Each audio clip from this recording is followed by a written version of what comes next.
Hey, what's up, Dean? Super Performance. We are obviously at the shop. Got the Nova under the vet. The cover should be here any day now. Ends up, LME is the only one that makes a cover for dry sump 3-bolt cam. So we got it ordered. They're actually out of stock, but they're cutting them. So should be any day now that comes in and we can get that back together. But we got the Nova. In the last video, we got the motor mounted in there. Threw a head on there just to see that back coil has a little bit of a clearance issue just with the wire. The coil goes on. But I went to Jim, the guy that does my transmissions, and he actually had an engine. I searched everywhere, and $1,000 is about the bottom dollar, but you don't get anything with it. This had all the harnesses and everything with it.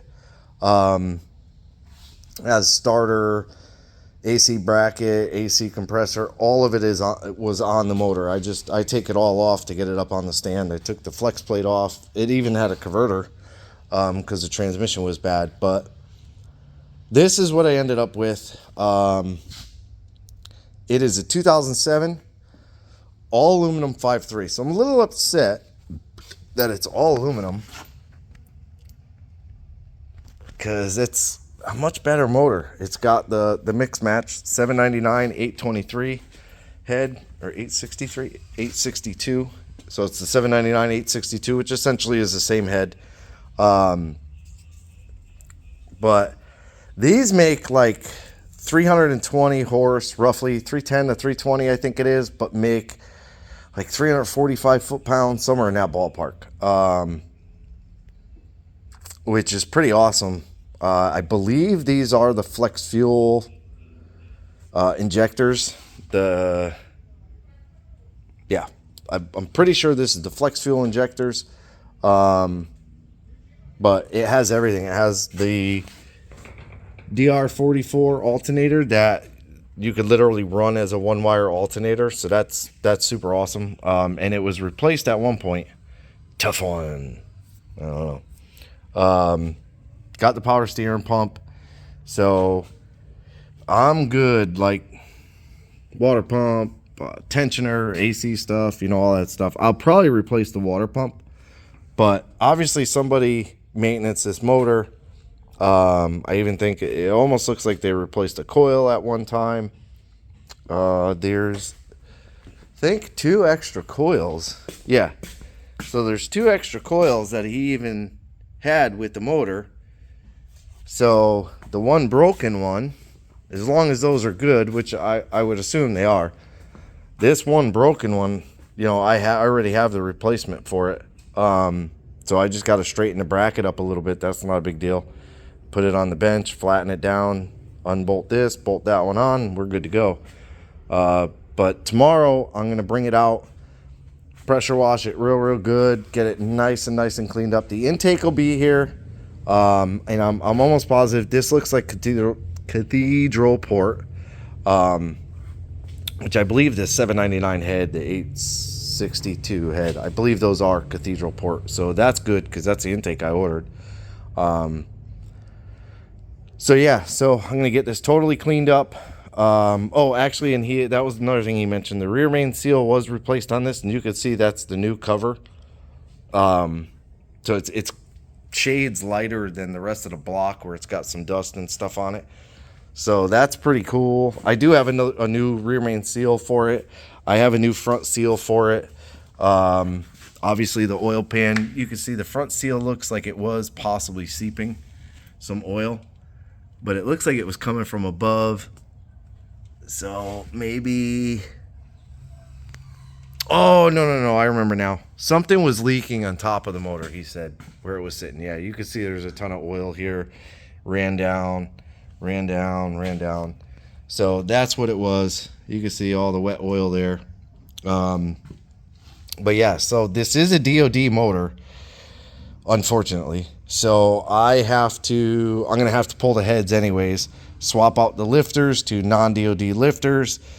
Swap out the cam to the cam that I have, and I was kind of hoping not to have to do that, but I couldn't. For the price of this, I couldn't not buy this motor.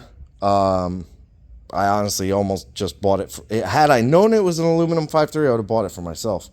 But I literally didn't know until I got here and picked it up to put it on the stand. I was like, oh, well, that's an aluminum motor. So, yeah, he's got a good deal here. And you could even see they replaced the manifold gaskets at one time. So, you know, I mean, not the right gaskets, not the greatest gaskets, but they were done. Missing a bolt, want my money back. Not a big deal. I have plenty of bolts. But, yeah, so hopefully I don't know if this power steering pump hits the gearbox.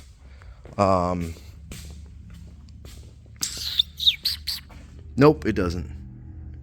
So it might bump the frame rail. I have to see. I could always take those brackets off and bring them over here and put them on this one just to double check and see what happens.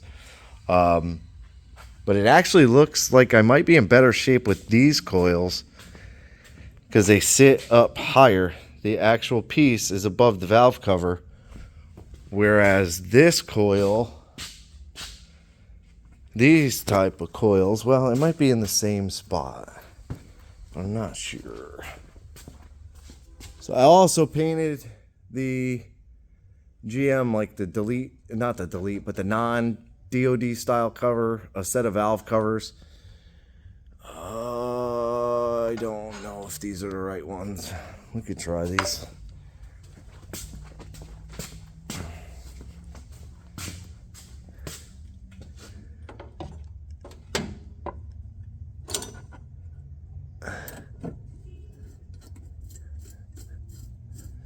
So that one's in. And that one's in. So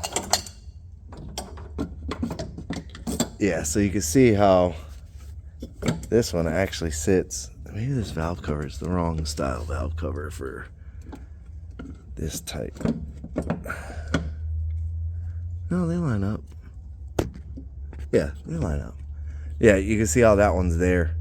So this is a really tall coil where this position is. So that one is way down here. You can see by the way it is how close it is to the valve cover.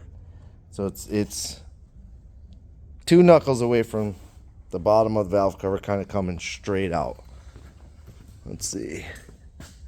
Bottom of the valve cover, I think we'll be all right with that one. It's just at 2 knuckles bumps the booster. So we might be all right with those coils. Might not have to do like the little, they make a bracket to move the coil over. Which I mean, I don't think I'll need it. But yeah, so that's kind of where I'm at with this one. You know, I ran around all day today to pick that up. Yesterday was kind of a bust because of the cover on this being wrong and not having the new one, but that's kind of the way it goes. It is what it is. Shit happens sometimes, but you know, we just keep doing what we're doing. I'll get the car back together and cleaned up, but as you can see, it's fully covered. You know, the plastic is still all on the front end. Literally just lowered it to put the cover on it, and it's been sitting up there. But the first time ever I've had a car under a car here. I've never done this, but opens up a lot of room. So yeah, for this one I'll end it off pretty quick, sort of. Appreciate you watching. Like, subscribe, hit the bell, leave me a comment. Have a good day.